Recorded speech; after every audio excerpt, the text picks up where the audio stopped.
عشق ستم قسط 9 ساحر خان ہمیشہ کی طرح اسپاٹ چہرہ لیے مردانخانے میں داخل ہوا تھا، لیکن فارس خان کو اکیلے ٹیبل پہ بیٹھ کے موبائل میں مصروف دیکھ کے اس کی آنکھیں چمکی تھیں۔ فارس خان کال پہ بات کرنے ایک سائٹ پہ آیا تھا، لیکن سگنلز ٹھیک نہ آنے کی وجہ سے کال ڈسکنیکٹ ہو چکی تھی، اس لیے وہ وہیں ٹیبل پہ بیٹھ کے ٹیکسٹ کرنے لگا۔ فارس خان نے محسوس کیا تھا جیسے کوئی اس کے ساتھ آ کے بیٹھا ہو۔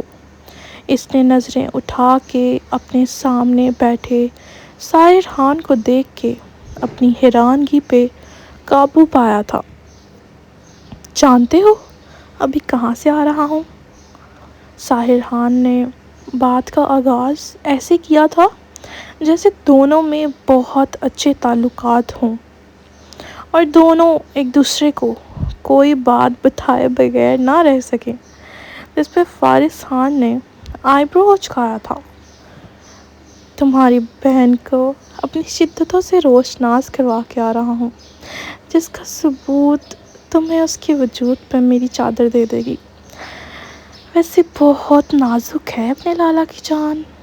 فارس کے بار بار اس کو لالا کی جان بولنے پہ چوٹ کیا تھا، جس سے میری شدتوں کی ایک جھلک بھی برداشت۔ ابھی ساحر خان اپنی بات مکمل کرتا جب فارس خان نے زور سے اپنی پشاوری چپل اس کے پاؤں پہ ماری تھی۔ وہ سب کے سامنے ابھی اس کے منہ پہ مکے مار کے لوگوں کو باتوں کا موقع نہیں دینا چاہتا تھا، جبکہ اس کی باتوں سے اس کے سفید چہرے کا رنگ سرخ ہوا تھا۔ وہ جانتا تھا ساحر خان سب سے زیادہ بے باک اور بے شرم ہے، لیکن وہ اتنا بے غیرت نہیں تھا جو اس کے منہ سے اپنی بہن کے بارے میں اتنی بے باک باتیں سنتا۔ اپنی بکواس بند کرو ساحر خان، میں تمہاری زبان کاٹ دوں گا۔ فارس خان دبے دبے لہجے میں گرایا تھا۔ قسم خدا کی کیا نشہ تھا اس کی کرپت کا، ابھی تک سر پہ چڑھ کے ناچ رہا ہے۔ فارس خان کو سلگھا کے اسے عجیب کمینی سی خوشی مل رہی تھی۔ فارس خان کا بس نہیں تھا ساحر خان کو کچھ کر دے، جو اس کے سامنے بیٹھ کے بے شرمی اور بے باکی کے ریکارڈ توڑ رہا تھا۔ فارس خان نے خود پر قابو کھوتے ہوئے ساحر خان کو ہمیشہ کی طرح جبڑے پہ مکہ جھڑا تھا، جبکہ باقی سب جو فارس اور ساحر کے ساتھ بیٹھنے سے خوش تھے، فارس خان کی اس حرکت پہ سمجھ چکے تھے وہ دونوں کبھی نہیں سدھر سکتے تھے۔ وہ دونوں ساتھ بیٹھ کے کالے لباس میں کوئی جڑواں شہزادے معلوم ہو رہے تھے، واللہ سرخ رنگ میں وہ کوئی گلاب لگ رہی تھی۔ ساحر خان بدلے میں اس سے بھی مکہ جھڑتے ہوئے آنکھ ونک کرتے ریان اور سعد خان کی طرف بڑھا تھا، جو دور سے ان دونوں کو دیکھ کے تعصب سے نفی میں سر ہلا رہے تھے، جبکہ فارس خان کا اس کی بے باک باتوں سے پارا ہائی ہوا تھا۔ سفید گردن کی نیلی رگیں واضح ہو رہی تھیں۔ اس نے خود کو پرسکون کرنے کے لیے اپنے کرتے کے اوپری 2 بٹن ہمیشہ کی طرح کھولے تھے، جس سے اس کا سفید مردانہ سینہ نظر آ رہا تھا۔ اس کو اس طرح غصے میں دیکھ کے ساحر خان کو کمینگی سی خوشی ہو رہی تھی، جبکہ فارس خان زنان خانے کی طرف بڑھا تھا تاکہ پلوشہ زرش اور زرلاشتہ کو گھر لے کے جا سکے۔ سجاور اپنے کمرے میں جا رہا تھا جب ایک نازک مومی وجود اس سے ٹکرایا تھا، جسے اس نے جلدی سے گرنے سے بچانے کے لیے اس کی کمر میں ہاتھ ڈالا تھا، جبکہ زرش خان گرنے کے ڈر سے اپنی ہیزل آنکھوں کو میچے اس کے سفید کرتے کو مٹھیوں میں دبوچتے کھڑی تھی، جسے سجاول خان کے سینے کے بال کھینچے جا رہے تھے۔ خود کو گرتے نہ دیکھ کے اس نے اپنی ہیزل آنکھیں کھول کے سامنے والے کی ڈارک براؤن آنکھوں میں دیکھا تھا۔ وہیں سجاول خان بھی اس کی ہیزل آنکھوں کو دیکھ کے دست بضبط کا شکار ہوا تھا اور ایک ہی نظر میں اس کا جائزہ لیا تھا، جو میرون کلر کی اسٹائلش سے فٹ میکسی میں سر پہ دوپٹے کے بغیر تھی۔ اس کی میکسی ایسٹرن اور ویسٹرن دونوں لکس دے رہی تھی۔ بہت سی عورتیں اس کے باہر سے بڑھ کے آنے پر ٹونٹ کر رہی تھیں اور کچھ تو اس کی ڈریسنگ پہ منہ پہ ہاتھ رکھ کے اس کو آنکھیں پھیلائے دیکھ رہی تھیں اور کچھ اس کی خوبصورت تیکھی سی لڑکی کو انگریزنی اور گھوری بول رہی تھیں۔ زرش خان ان سب باتوں سے واقف تھی اور اپنی ماں کے بار بار آنکھیں دکھانے پہ بھی اس نے سر پہ دوپٹہ نہیں لیا تھا، بس گلے کی زینت بنایا ہوا تھا، جبکہ پاؤں میں گولڈن کلر کی نفیس سی ہیل پہن رکھی تھی۔ سجاول خان نے اس کی ڈریسنگ کو دیکھ کے اپنی نگاہیں پھیری تھیں۔ اس کو بالکل پسند نہیں تھا عورتوں کا اپنے وجود کی نمائش کرنا۔ تھینکس فار سیونگ می، زرش خان نے خوش اخلاقی سے شکریہ ادا کیا تھا، جس پہ سجاول خان نے سر ہلاتے ہوئے اس کو چھوڑا تھا اور وہاں سے اپنے کمرے کی طرف بڑھ گیا، جبکہ زرش تو اس بندے کا ایٹیٹیوڈ دیکھ کے رہ گئی۔ پہلی بار کسی نے اسے اگنور کیا تھا۔ وہیں وہ بھی اپنی تیکھی سی ناک کو چڑھاتے ہوئے باہر لاؤنج کی جانب بڑھ گئی۔ فارس خان زرلاشتہ اور پلوشہ کو تلاش کرتے ہوئے گل بہار کے کمرے کی طرف آیا تھا۔ خانم بی نے بتایا تھا وہ سب اسی کے کمرے میں ڈیرا جما کے بیٹھی ہیں، جبکہ پریوش اپنے کمرے میں جا چکی تھی۔ وہ اتنے ہیوی لباس میں بہت تھک چکی تھی۔ ابھی صرف نکاح ہوا تھا، رخصتی ساحر خان کی شادی کے بعد طے ہوئی تھی۔ فارس خان نے دروازہ کھٹکھٹایا تھا، جس پہ گل بہار نے اپنی خوبصورت سی آواز میں اسے اندر آنے کی اجازت دی تھی، لیکن اندر آنے والی ہستی کو دیکھ کے گل بہار کی سیٹی گم ہوئی تھی۔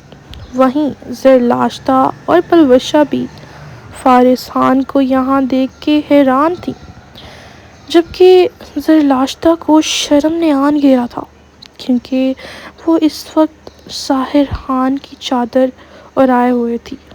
لالا کیا سوچیں گے، یہ سوچ کے ہی زرلاشتہ کا ننھا سا دل دھڑکا تھا، جبکہ فارس خان کی نظر جب زرلاشتہ پر پڑی تو اسے ساحر خان کی کالی مردانہ شال میں دیکھ کے بے ساختہ اس کی ابھی کچھ دیر پہلے والی بے باک باتیں یاد آئی تھیں۔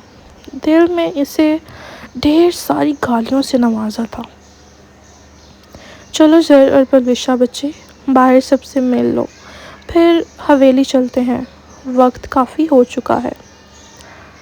فارس خان نے زر سے نظر ہٹا کے ایک گہری نظر گل بہار پہ ڈالتے ہوئے زرلاشتہ اور پلوشہ کو مخاطب کیا تھا، جسے دیکھتے ہوئے دونوں نے سر ہاں میں ہلایا اور اب وہ دونوں گل بہار سے مل رہی تھیں، جبکہ فارس خان ابھی بھی وہیں کھڑا تھا، جسے دیکھتے ہوئے زرلاشتہ نے گل بہار کے کان میں سرگوشی کی تھی، جس سے وہ کانوں کی لو تک سرخ پڑی تھی۔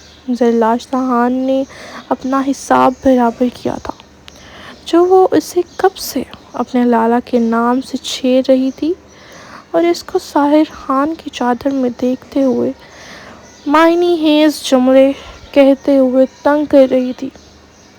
اب دونوں اس کو معنی خیز نظروں سے دیکھتے ہوئے باہر کی طرف بڑھی تھیں، جبکہ اس سب کے دوران فارس خان پوری طرح سے اپنی شیرنی کی طرف متوجہ تھا جو شعلہ جوالا بنی اس کے ہوش اڑا رہی تھی۔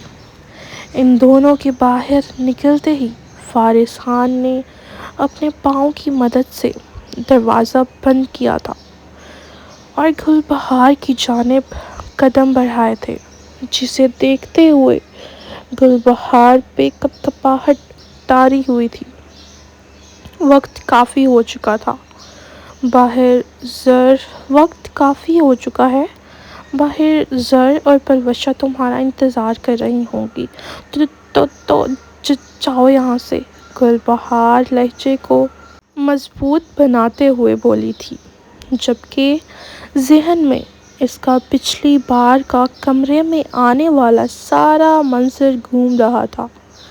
چلا جاؤں گا، پہلے تمہاری خوبصورتی کو تو سراخ لوں۔ وہ سبز آنکھوں میں خمار کی سرخی لیے اس کی جانب بڑھا تھا۔ وہ دونوں کالے لباس میں ملبوس اتنے خوبصورت لگ رہے تھے کہ بے ساختہ ایک دوسرے کو دیکھ کے ان کے دل کی دھڑکنوں نے سپیڈ پکڑی تھی۔ اب بھی گل بہار بھاگتے ہوئے واش روم کی طرف جاتی جب فارس خان نے سریت سے اس کی کلائی تھامی تھی اور نرمی سے اپنی جانب کھینچتے ہوئے اپنے نرم گرم حصار میں قید کیا تھا۔ گل بہار نے اپنی پوری طاقت سے خود کو چھڑوانے کی کوشش کی تھی۔ نہ تھکاؤ خود کو بہار، تم تب تک خود کو مجھ سے دور نہیں کر سکتی جب تک میں نہ چاہوں، فارس خان مسکراتے ہوئے بولا تھا، جبکہ گل بہار جو غصے کی تیز تھی آج پھر سے اس کو خود پہ حاوی ہوتے دیکھ کے چک کر اپنے دانت اس کے بازو میں گاڑے تھے جن کے سلیوز کونیوں تک فولڈ تھے، لیکن فارس خان کو تو جیسے بالکل فرق نہیں پڑا تھا۔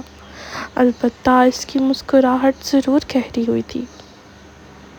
گل بہار نے چہرہ اٹھا کے اسے دیکھا تھا جو 1 انچ بھی اس سے دور نہ ہوا تھا۔ وہ غصے سے چیخی تھی، فارس خان، نفرت ہے مجھے تم سے، کیوں آ جاتے ہو بار بار میرے ساتھ؟ گل بہار بدتمیز لہجے میں بولی تھی۔ فارس خان نے اس کی بات مکمل ہونے سے پہلے ہی اچانک جھک کے اس کی بولتی بند کی تھی۔ اس کی سانسوں کو بری طرح خود میں الجھایا تھا۔ وہ اس کے لپسٹک سے سجے ہونٹوں کو اس قدر شدت سے کہ اس کے اتنے شدید لمس اور ہاتھوں کی بے باک حرکت سے گل بہار کی ریڑھ کی ہڈی میں سنسناہٹ ہوئی تھی۔ وہ مسلسل خود کو پیچھے کرنے کی کوشش کر رہی تھی، جس سے فارس خان کی گرفت اس پہ اور مضبوط ہوئی۔ اس کو پیچھے ہٹتے نہ دیکھ کے گل بہار نے اس کے سفید جھلکتے مردانہ سینے کے بال کھینچے تھے، لیکن فارس خان کو بالکل فرق نہ پڑا تھا۔ اب کی بار اس نے اس کے سینے پہ اپنی انگلی اور انگوٹھے کی مدد سے چھوٹی چھوٹی چٹکیاں کاٹنا شروع کی تھیں۔ فارس خان نے اس کے وجود کو گرنے سے بچانے کے لیے اس کی کمر پہ گرفت مضبوط کرتے ہوئے اسے اپنے پاؤں پہ کھڑا کیا تھا۔ اس کی ادائیں فارس خان کو مزید اپنا دیوانہ بنا رہی تھیں۔ وہ اس کے نچلے لب کو اپنے ہونٹوں میں دباتے ہوئے پیچھے ہٹا تھا۔ مجھے تمہارے لبوں سے اپنا نام ادا ہوتا اتنا خوبصورت لگا کہ میں خود کو تمہارے ان پنکھڑیوں جیسے نرم ہونٹوں پہ پیار کرنے سے روک نہیں پایا، اور آئندہ سے مجھے تم نہیں بولنا، مجازی خدا ہوں میں تمہارا، فارس خان نے بے باک لہجے میں کہتے ہوئے آخر پہ سخت لہجہ اپنایا تھا۔ گل بہار کی ساری ریڈ لپسٹک ہونٹوں کے ارد گرد پھیل چکی تھی، سانسیں بے انتہا پھولی ہوئی تھیں۔ گل بہار نے غصے سے اس کے سفید سینے کو اپنے دانتوں کا نشانہ بنایا تھا، جیسے اپنا بدلہ لینا چاہ رہی ہو، جبکہ فارس خان تو آج پھر اپنی شیرنی کی جرت پہ اش اش کر اٹھا۔ دل میں ایک میٹھا سا احساس ہوا تھا۔ اس کو گل بہار پر ٹوٹ کے پیار آ رہا تھا جو اپنی پوری شدت آزماتے ہوئے اس کی گردن پہ ظلم ڈھا رہی تھی۔ فارس خان نے آرام سے اس کی کمر سے ہلانا شروع کی تھی جس کی سانسیں غصے سے پھول رہی تھیں، لیکن وہ حد سے زیادہ ضدی اور غصے کی تیز تھی۔ فارس خان کے دل نے قبول کیا تھا، وہ واقعی ساحر خان کی بہن تھی جو اپنا بدلہ کبھی نہیں چھوڑتی تھی۔ فارس خان کے ہاتھوں کو اپنی چلو بھئی میں وائس ریکارڈنگ کر رہی ہوں تو ادھر آئس کریم والا آ گیا، مطلب ابھی تھوڑی دیر پہلے کوئی اور بندہ آیا ہوا تھا، وہ آئس کریم والا بھائی آ گیا اور بائک سے اتنی زیادہ گزر رہی ہیں ادھر سے۔ اب میں بتائی کس والی سائڈ پہ بیٹھی ہوئی ہوں، گراج کی سائڈ پہ جو کمرہ ہے نا میں وہاں پہ بیٹھی ہوئی ہوں، اور یہاں سے لائک کھڑکی کھلی بھی ہو تو باہر سے کسی کو نظر نہیں آ سکتا، اور یہاں پہ اتنے پیارے پودے ہیں نا تو میں جسٹ ان کی چھاؤں میں بیٹھی ہوئی ہوں۔ مطلب مجھے مزہ آ رہا تھا یہاں پہ وائس ریکارڈنگ کرنے، تو مطلب میں جب بھی اپنے انٹرسٹ والی جگہ پہ بیٹھتی ہوں آ کے میرے ساتھ یہی ہوتا ہے، کبھی کوئی آ جائے گا کبھی کوئی آ جائے گا۔ فارس خان کے ہاتھوں کو اپنی کمر پہ محسوس کرتے ہوئے گل بہار ایک آخری بار زور سے اپنے دانت فارس خان کے سینے پہ گاڑتے ہوئے پیچھے ہٹی تھی اور اس کے سینے پہ مکہ مارتے ہوئے اپنا سر اس کے کندھے سے ٹکایا تھا۔ میں بولوں گی تمہیں تم کیا کر لو گے تم؟ گل بہار تو جیسے میدان میں اتر چکی تھی۔ رخصتی کے بعد بتاؤں گا کہ میں کیا کیا کر سکتا ہوں، اگر ابھی بتایا تو تمہارے ساحر لالا شاید رخصتی سے پہلے ہی ماموں۔ فارس خان انتہائی بے باک لہجے میں جملہ ادھورا چھوڑتے ہوئے گل بہار کو کانوں کی لو تک سرخ کر چکا تھا۔ اس کی سرخ رنگت دیکھتے ہوئے فارس خان کا کہکا فضا میں گونجا تھا۔ اتنی خوبصورت ادائیں مت دکھاؤ بہار، کہیں فارس خان تم پہ قربان نہ ہو جائے، کیوں اس کی چھوٹی سی جان کے لیے مشکلات پیدا کر رہی ہو۔ وہ اس کے بھورے بالوں کو کیچر سے آزاد کرتے ہوئے ان کی خوشبو خود میں اتار رہا تھا۔ اب کی بار گل بہار نے اس کے سینے پہ دانتوں کے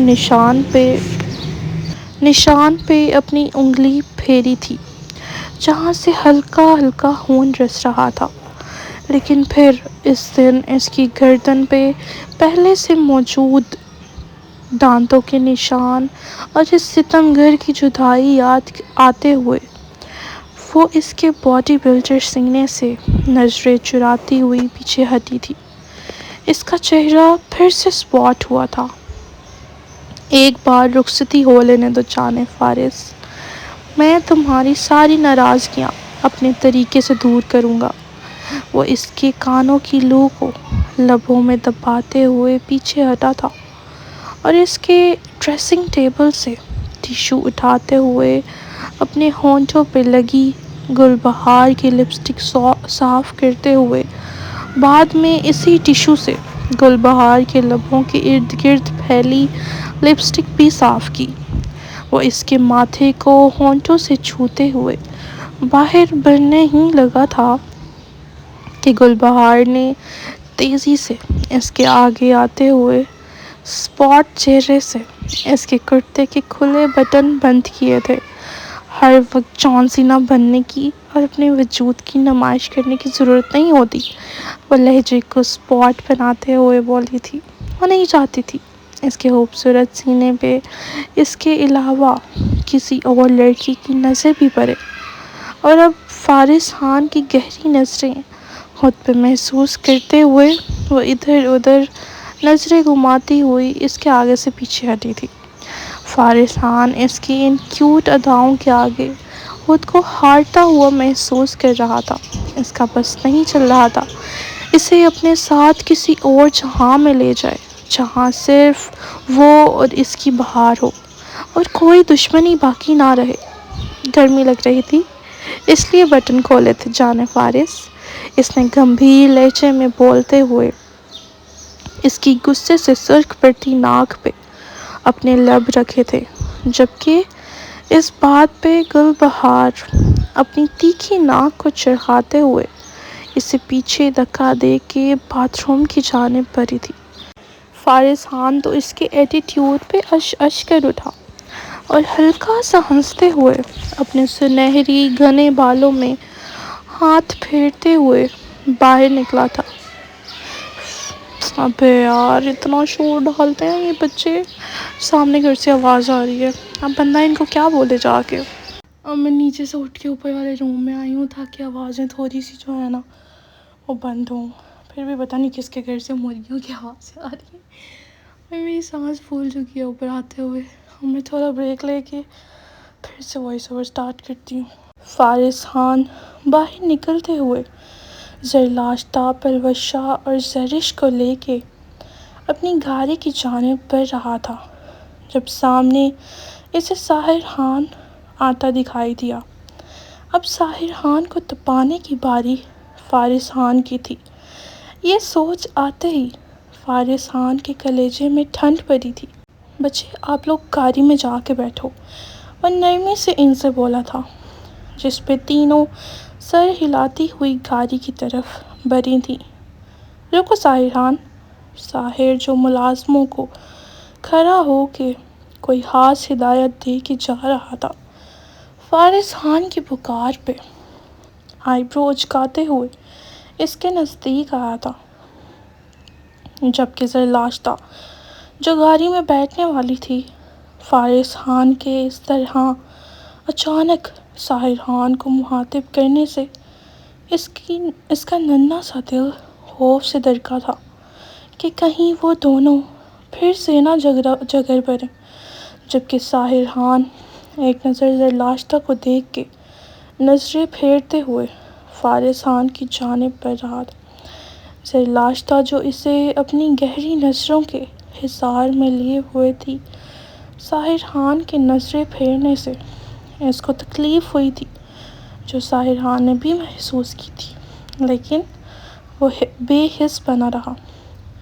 گاڑی میں بیٹھ جا کے وہ اپنا چہرہ اس کی چادر سے ڈھکے ہوئے تھی، لیکن پھر بھی ساحر خان نے دور دور کھڑے ملازم اور مردان خانے کے دروازے میں کھڑے کچھ مردوں کو دیکھ کے اس سے غصے سے کہا، جبکہ اس کی آنکھوں میں نمی دوری تھی، ذر بچے گاڑی میں بیٹھو۔ فارس خان نے ساحر خان کی نظروں کے تعاقب میں دیکھتے ہوئے نرمی سے زرلاشتہ خان کو بولا تھا، جی لالا۔ زرلاشتہ خان اس ظالم سے نظریں پھیر کے گاڑی میں بیٹھی تھی۔ مان گیا ساحر خان، تمہاری بہن بالکل تمہاری طرح جنگلی بلی ہے، یقین نہیں آتا تو یہ دیکھو۔ فارس خان اپنی کرتے کے بٹن کھولتے ہوئے گل بہار کے دیے نشان کہاں پہ گیا نشان پہ انگلی پھیرتے ہوئے ساحر خان کو تپانے کی کوشش کر رہا تھا، اور ساحر خان واقعی ہی تپ گیا تھا۔ اس نے سریعت سے اس کی گردن سے نظریں ہٹا کے نگاہوں کا زاویہ بدلتے ہوئے اپنے لب کچلے تھے۔ وہ بچہ نہیں تھا جو فارس خان کی بات کا مطلب نہ سمجھ سکتا۔ تمہاری ہمت کیسے ہوئی میری بہن کے قریب بھی جانے کی؟ ساحر خان اس کا گریبان پکڑتے ہوئے غصے سے گھرایا تھا، جبکہ ان کی آوازیں گاڑی میں بیٹھی پروشا، زرلاشتہ اور زرش کو نہیں جا رہی تھیں، کیونکہ وہ ان سے تھوڑا دور تھے۔ وہ حیرانگی سے انہیں لڑتا ہوا دیکھ رہی تھی، جبکہ زر تو باقاعدہ آنسو بہانا شروع ہو چکی تھی، جو اس کا سب سے پسندیدہ کام تھا۔ ہمت تو مجھ میں بہت کچھ کرنے کی ہے، وہ جب میرے بچے تمہیں ماموں بول کے پکاریں گے تو تمہیں اچھے سے میری ہمت کا اندازہ ہو جائے گا۔ فارس خان بھی بے باکی میں ساحر خان سے کم نہ تھا، فرق صرف اتنا تھا کہ فارس خان جگہ اور لوگوں کا لحاظ کر لیتا تھا، نہیں تو دونوں ایک دوسرے کی ٹکر کے تھے۔ فارس خان کی بات پہ ساحر خان کا رنگ غصے سے لال سرخ ہوا تھا۔ اس نے زور سے فارس کے پیٹ پہ مکے برسائے تھے۔ ابھی ساحر خان غصے سے فارس کا حشر بگاڑتا کہ سعد خان جو اپنے کمرے کی طرف جا رہا تھا جلدی سے ان دونوں کے درمیان میں آتا۔ کیا یار لالا، جب سے میرا نکاح شروع ہوا ہے آپ لوگوں کی ریسلنگ ہی ختم نہیں ہو رہی۔ اگر آپ دونوں نے ایسے ہی لڑنا تھا تو مجھے پہلے بتاتے، میں نکاح کی جگہ WWE رکھ لیتا اور مولوی کی جگہ امپائر کو بلا لیتا، پھر پڑ جاتی آپ دونوں کی کلیجوں میں ٹھنڈ۔ سعد خان دانت پیستے ہوئے بولا تھا، جبکہ اس کی اس بات پہ فارس اور ساحر نے اسے گھور کے دیکھا۔ چلو چھوٹے خان، اب میں چلتا ہوں، لیکن اپنے ساحر لالا کو کھانے میں نمک تھوڑا کم دیا کرو، بیچارے کا BP جلدی شوٹ کر جاتا ہے۔ فارس خان ایسے بول رہا تھا جیسے وہ ساحر کا واحد ہمدرد ہو، جبکہ ساحر خان کا بس نہیں تھا فارس کو دھنک کے رکھ دے۔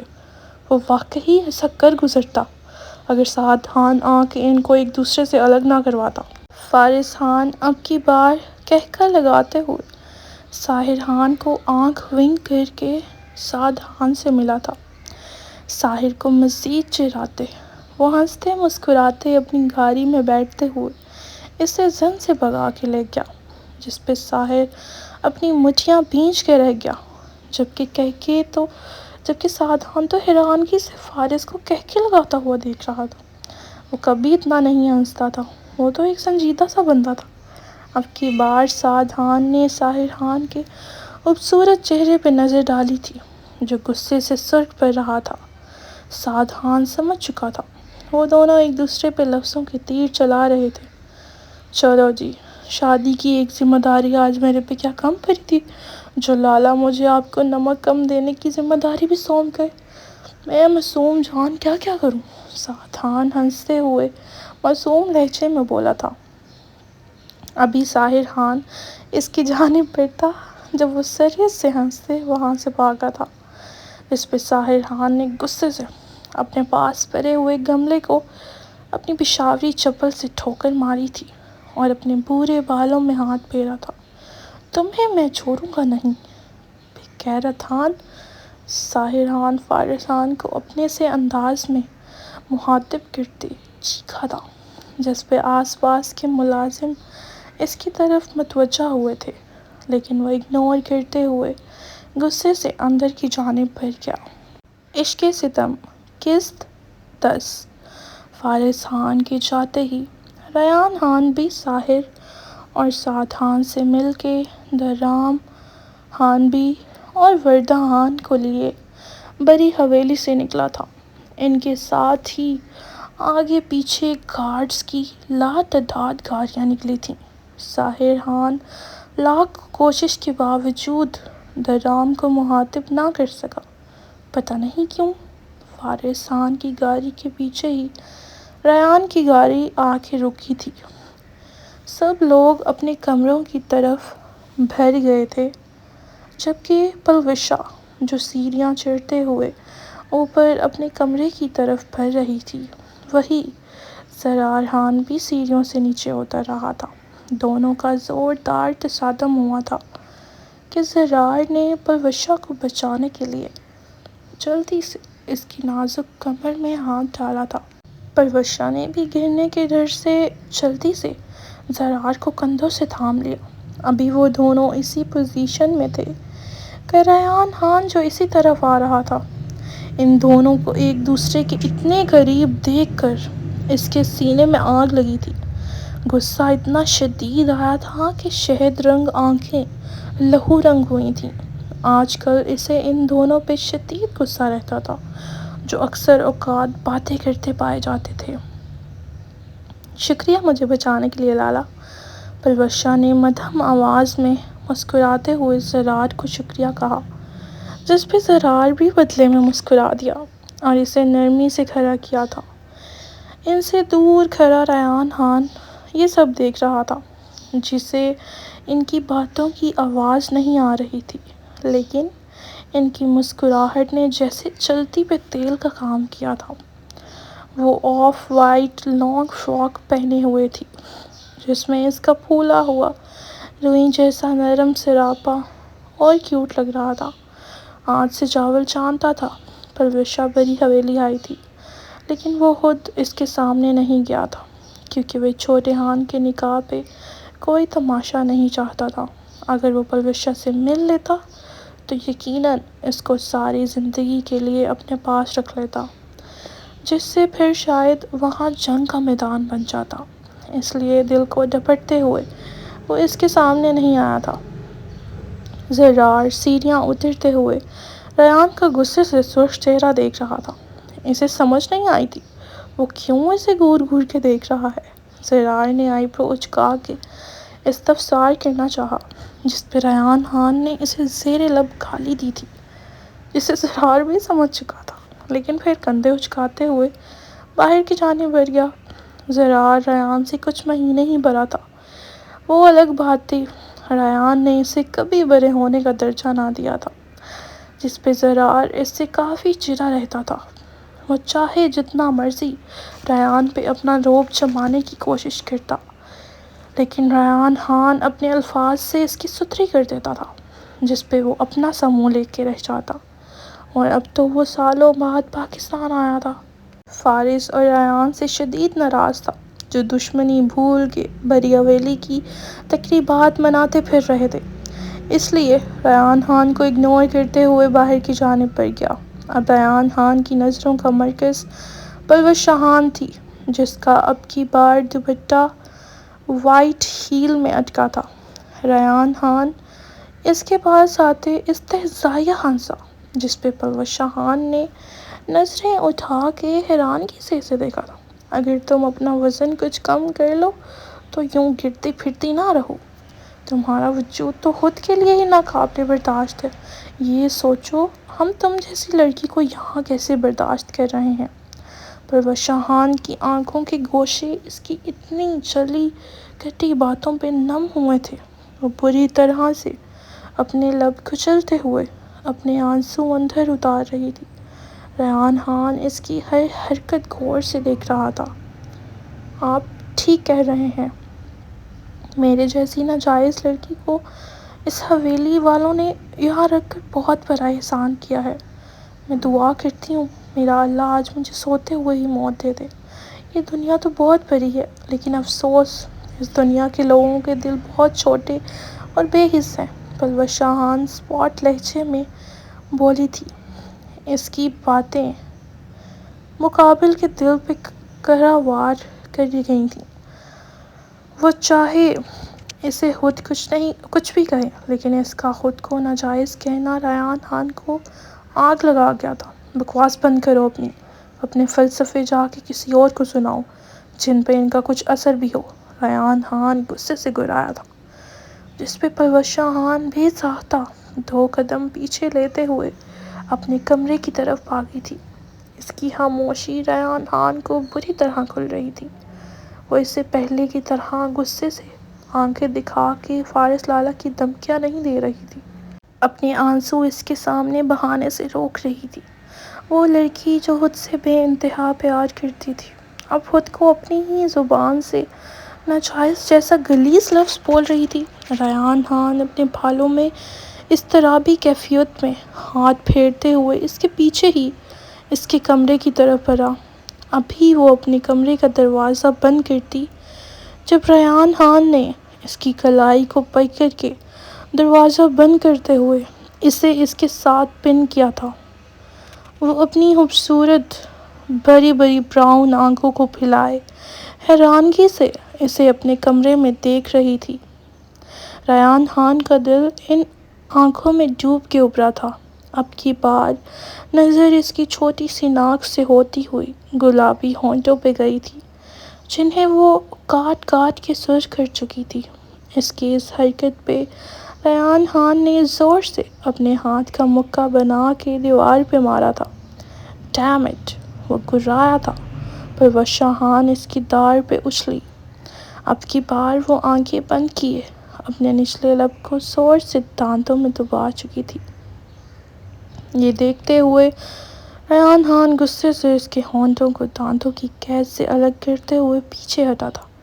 پروش شاہان اس کی گرم سانسیں اپنے ہونٹوں پر محسوس کر چکی تھی اور اس کی اگلی حرکت پہ وہ دم ساتھ گئی تھی۔ ریحان خان اس کے نچلے لب کو اپنے انگوٹھے سے سہلا رہا تھا۔ شش، کیا کر رہی تھی تم زرار کے ساتھ؟ ریحان خان غصے سے نیچی آواز میں گھرایا۔ میں؟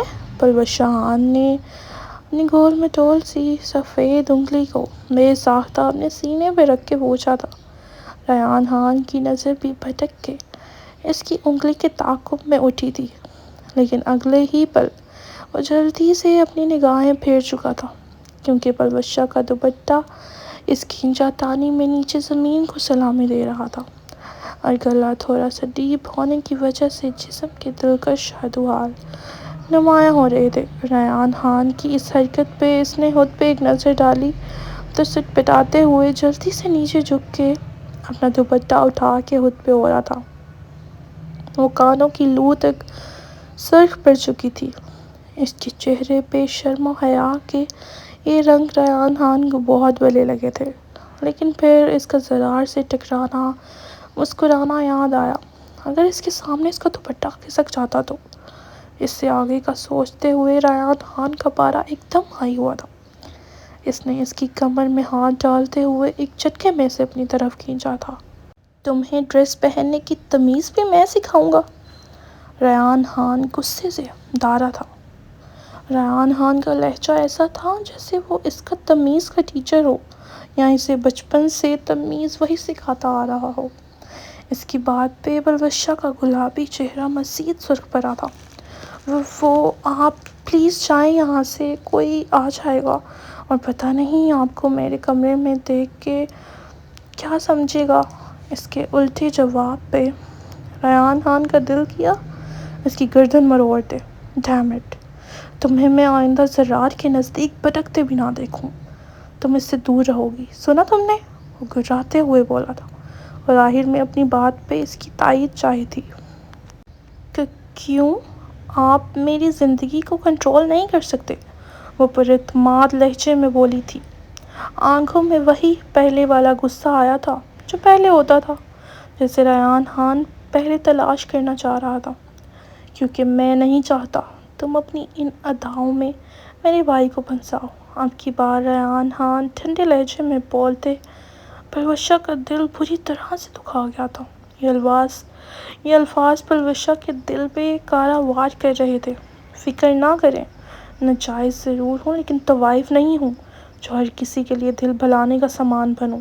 پروش خان نے پتہ نہیں کس دل سے یہ الفاظ ادا کیے تھے، نہیں تو ریحان خان کے الفاظ پہ اس کا دل کیا تھا زمین پھٹے اور وہ اس میں سما جائے۔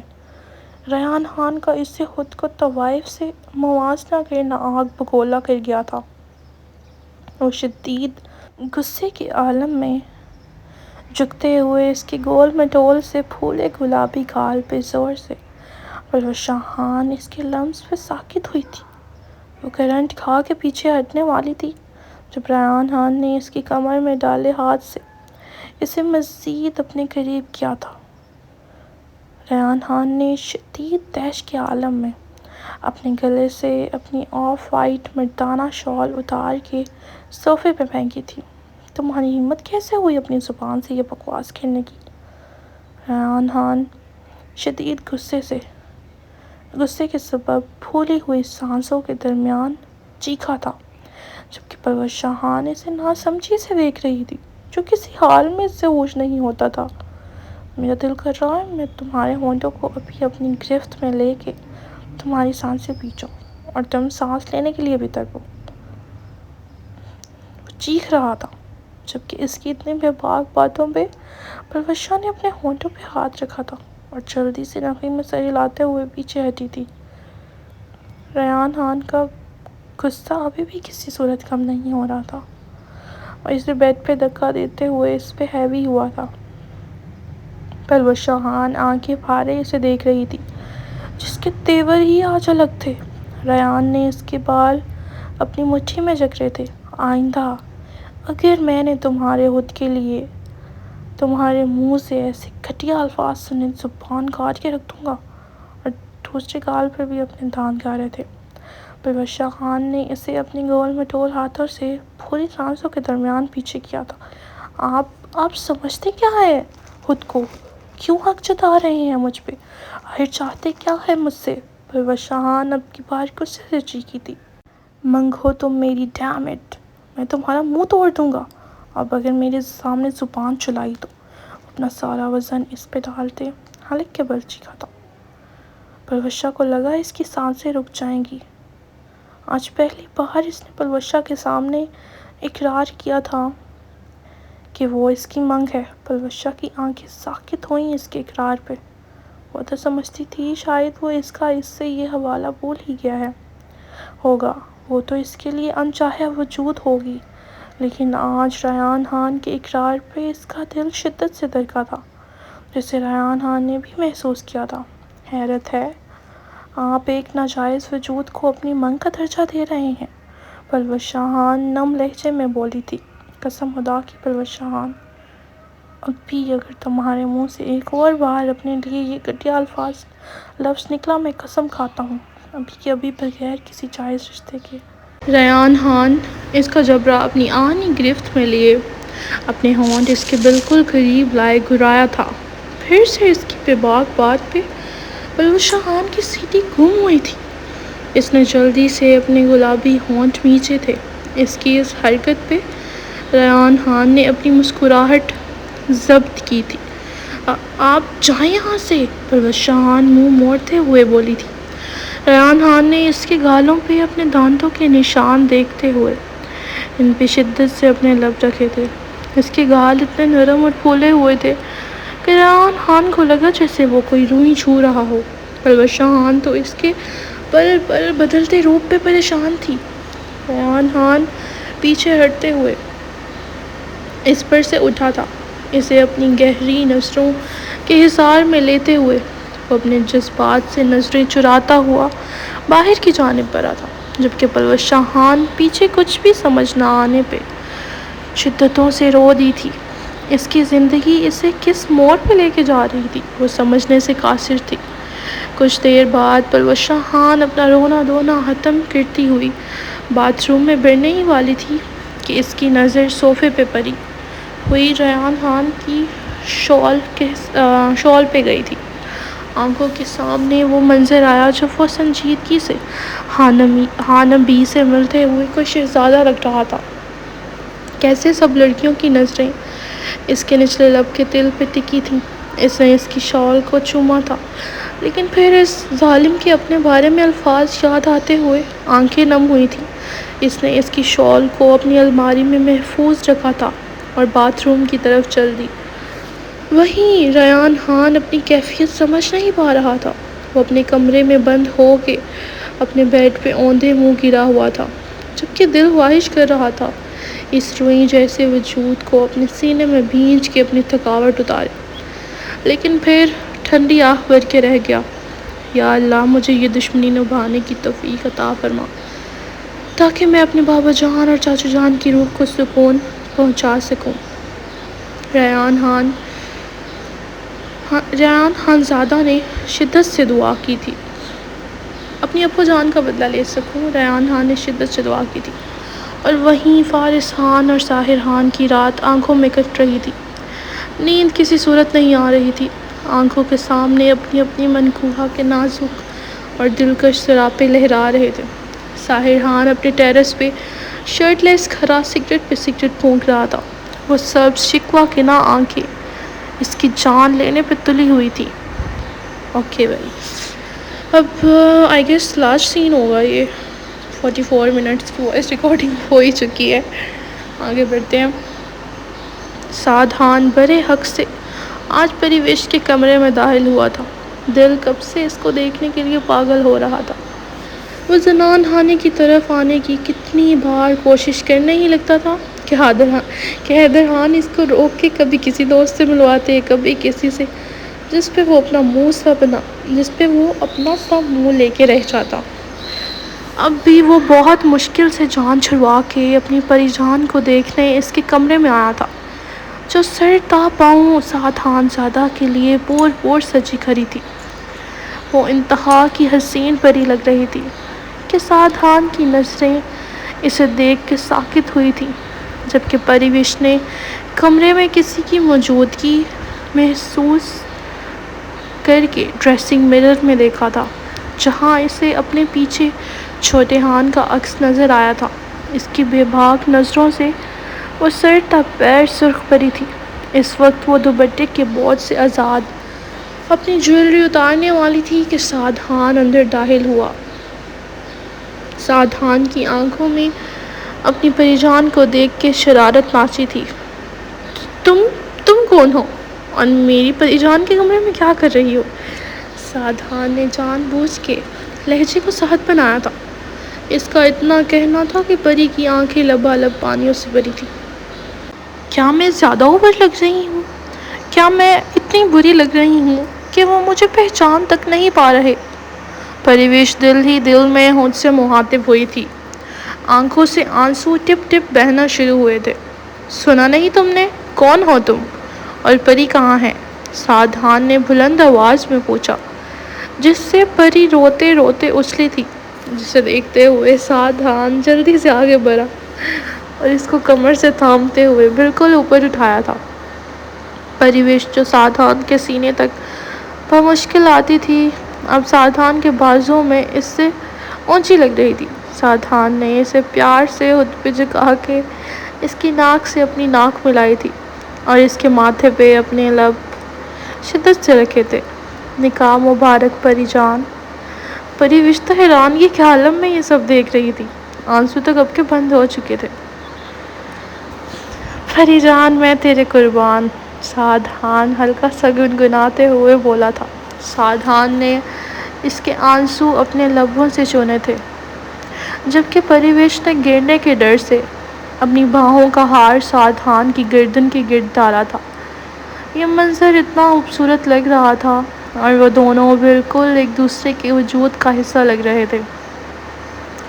پریوش سمجھ چکی تھی کہ وہ پہلے اسے تنگ کر رہا تھا، خفکی سے اپنی ناک چڑھائی تھی، جبکہ سادھان اس کے ایکسپریشنز کو دیکھتے ہوئے اسی لیے بیڈ کی جانب بڑھا تھا۔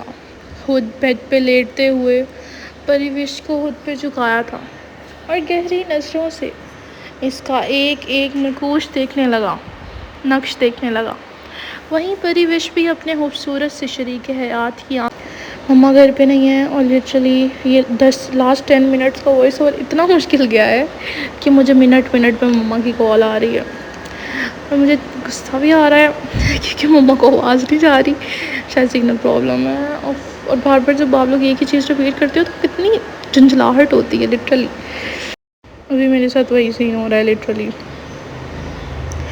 پھر سے کام سٹارٹ کروں۔